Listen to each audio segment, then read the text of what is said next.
Hello, ladies and gents, boys and girls, people of all ages, sexualities, and identities, and welcome back to another Doctor Who review.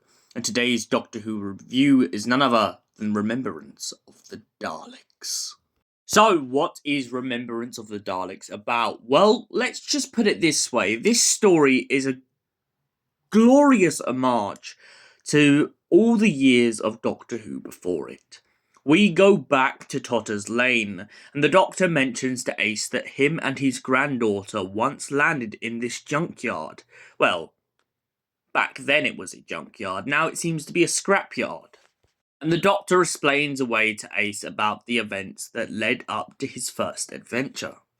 However, across the centuries, the Doctor has bumped into many a foe, and of course, when he realises that something deadly is inside of the junkyard, well, what remains of it at least, he begins to suspect foul play.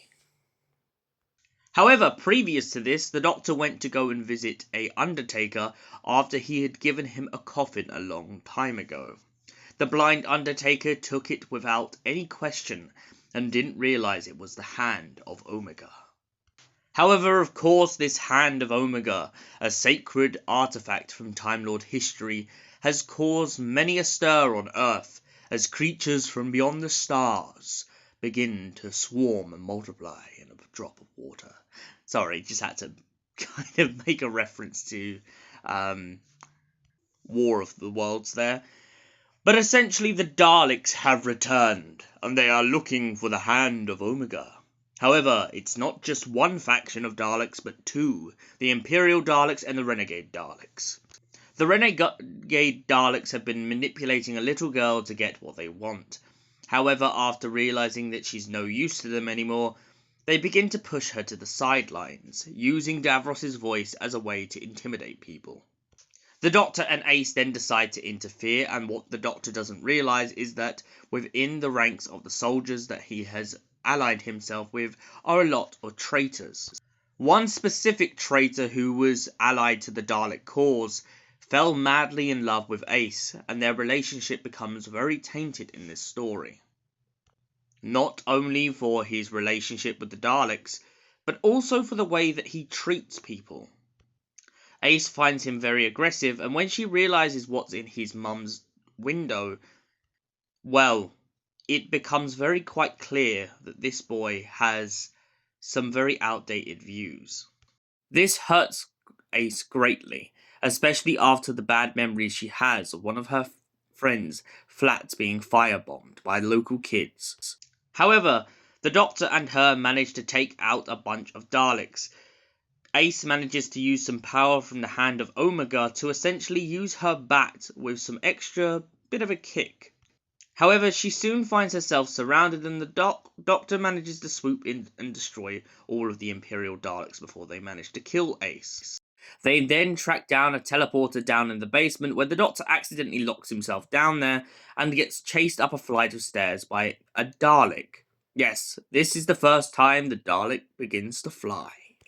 After realising the Dalek can master stairs, the Seventh Doctor manages to escape and destroy the Dalek in the basement after it retreats.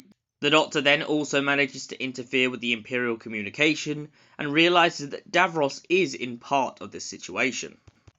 It turns out Davros has sent a special weapons Dalek to go and eradicate all the Renegade Daleks. However, a lot of the Dalek forces have to retreat after the Renegade Daleks manage to outnumber them. Well, that's until the special weapons Dalek comes along and blows them all to smithereens. Davros gets absolutely outraged at the constant fatalities in this war between him and the Renegade Daleks. The Doctor points out that if the Renegade Daleks want the Hand of Omega, they can have it. But instead he decides to give it to Davros. Davros then tries to send the Hand of Omega back to Skaro in hopes that he can supercharge the weapon, but instead it goes into Skaro's sun and blows up all of Skaro, destroying the planet ashes to ashes, dust to dust. Davros then gets absolutely outraged at the Doctor for destroying his homeworld, but the Doctor points out that no, you tricked yourself, Davros. Davros then backs off and goes off into skulking throughout the galaxy to conquer more worlds, while the renegade Daleks begin to go mad at the loss of their own homeworld. One renegade Dalek finally decides to shut itself down. The Doctor walks off and him and Ace go off for another adventure in time and space. So, Remembrance of the Daleks, what do I give it out of 10? I absolutely love this story. It goes back to Totter's Lane. It brings in the Renegade Daleks and the Imperial Daleks and Davros. Oh, that beautiful argument between Davros and the 7th Doctor. This is, by means, one of my definite favourites of the 7th Doctor. And for that reason, I give it a 10 out of 10. Thank you for watching, and we'll see you in the next Doctor Who review. Until then, stay beautiful, you beautiful people.